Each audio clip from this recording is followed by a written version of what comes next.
భారత్ బంగ్లాదేశ్ మధ్య సంబంధం ఇప్పటిది కాదు. పాకిస్తాన్ నుంచి స్వాతంత్ర్యం కోరుకున్న బంగ్లాదేశ్కు ఆనాడు భారత్ అండగా నిలిచింది. ఇప్పుడు అదే భారత్కు బంగ్లాదేశ్కు మధ్య సాన్నిహిత్యాన్ని కాపాడుతోంది. కానీ దీనితో కొన్ని ప్రతికూలతలు కూడా లేకపోలేదు. వాటిని అధిగమించడానికే ఇప్పుడు భారత్కు హసీనా గెలుపు ఆవశ్యకమైంది.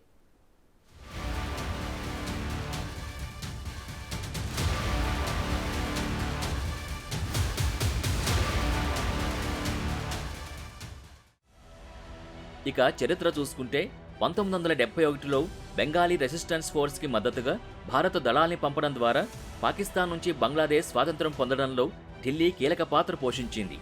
దీంతోపాటు భారతదేశం బంగ్లాదేశ్ సన్నిహిత సాంస్కృతిక జాతి భాషా సంబంధాలను కూడా పంచుకుంటున్నాయి. బియ్యం, పప్పులు, కూరగాయలు వంటి అనేక నిత్యావసర వస్తువుల సరఫరా కోసం ఢాకా ఢిల్లీపై ఆధారపడి ఉంది. కాబట్టి బంగ్లాదేశ్లో వంటగది నుంచి బ్యాలెట్ వరకు భారతదేశం ప్రభావం చూపుతుంది అనడంలో సందేహమే లేదు. మౌలిక సదుపాయాలు, అభివృద్ధి ప్రాజెక్టుల కోసం 2010 నుంచి భారతదేశం బంగ్లాదేశ్కి $7 బిలియన్ కంటే ఎక్కువ రుణాన్ని అందించింది. అయితే దశాబ్దాలుగా నీటి వనరుల్ని పంచుకోవడంలో వివాదాల నుంచి పరస్పర అంతర్గత వ్యవహారాల్లో మరొకరు జోక్యం చేసుకుంటున్నారనే ఆరోపణల వరకు ఇరు దేశాల మధ్య విభేదాలు కూడా లేకపోలేదు.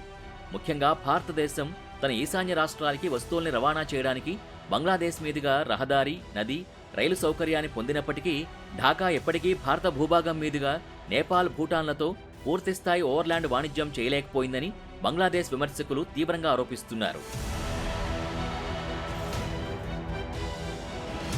అయితే ఢాకాలో స్నేహపూర్వక ప్రభుత్వాన్ని కలిగి ఉండడానికి భారతదేశానికి ఇతర వ్యూహాత్మక కారణాలు కూడా లేకపోలేదు.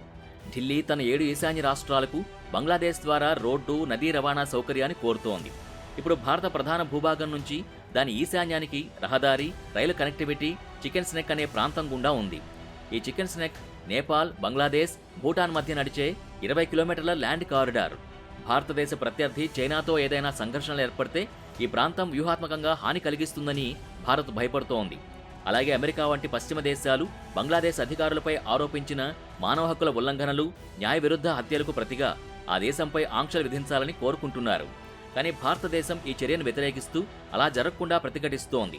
మిగిలిన దేశాల కంటే ఎక్కువగా చైనా భారతదేశంతో ప్రాంతీయ ఆధిపత్యం కోసం పోరాడుతుండడం వల్ల బంగ్లాదేశ్ని తన గుప్పెట్ నుంచి వదిలేయడానికి భారత్ ఇష్టపడడం లేదు. ఒకవేళ భారత్ హసీనాను చేయి విడిస్తే ఇతర దేశాలు చేసినట్టుగా ఆమె చైనా శిబిరంలో చేరడం ఖాయంగా కనిపిస్తోంది. అది పశ్చిమ దేశాలకు కూడా ఇష్టం లేదు. అందులోనూ ఈ పరిణామం భారతదేశానికి వ్యూహాత్మక సమస్యని కలిగిస్తుంది. ఇక రెండు ప్రభుత్వాల మధ్య సన్నిహిత సంబంధాలు ఉన్నప్పటికీ భారత్ విషయంలో కొంతమంది బంగ్లాదేశీయులకి అనుమానం లేకపోలేదు. అక్కడి ప్రజల్లో కూడా కొంత సంశయం ఉంది. భారతీయులు అన్ని రంగాల్లో స్నేహపూర్వకంగా ఉంటారని వాళ్ళు అనుకోవట్లేదు.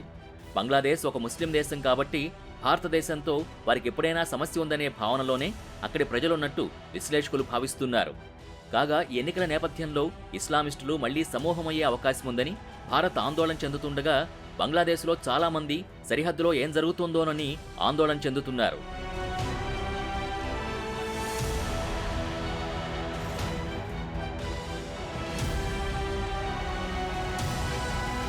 భారతదేశంలో 2014లో హిందూ జాతీయవాద భారతీయ జనతా పార్టీ అధికారంలోకి వచ్చినప్పటి నుంచి మతపరమైన మైనార్టీలపై, ముఖ్యంగా ముస్లింలపై వివక్ష పెరిగిందని హక్కుల సంఘాలు చెబుతున్నాయి. అయితే ఈ ఆరోపణని బీజేపీ ఖండించింది కూడా. మరోవైపు భారతీయ రాజకీయ నాయకులు కూడా బంగ్లాదేశీ అక్రమ వలసదారుల చొరబాటు గురించి మాట్లాడుతూనే ఉన్నారు. అస్సాం, పశ్చిమ బెంగాల్ వంటి రాష్ట్రాల్లో నివసిస్తున్న బెంగాలీ ముస్లింలకు ఇది ఒక సమస్యగానే ఉంది. అలాగే కేంద్ర బీజేపీ ప్రతిపాదిస్తున్న సిటిజన్ అమెండ్మెంట్ యాక్ట్ CAA కూడా సమస్యని రేకెత్తిస్తోంది. అలాగే భారతదేశంలోని ముస్లిం మైనార్టీలపై ఏవైనా అవాంఛనీయ దాడులు జరిగితే బంగ్లాదేశ్లోని హిందూ మైనార్టీలకి ముప్పు ఏర్పడే ప్రమాదం లేకపోలేదు. అందులోనూ బంగ్లాదేశ్ జనాభాలో హిందువులు దాదాపు 8% ఉన్నారు కనుక అధికారంలో ఉన్న షేక్ హసీనా మళ్లీ అధికారంలోకి వస్తే తన ప్రయోజనాలకు ఎలాంటి భంగం వాటిల్లదని భారత్ బలంగా కోరుకుంటుంది.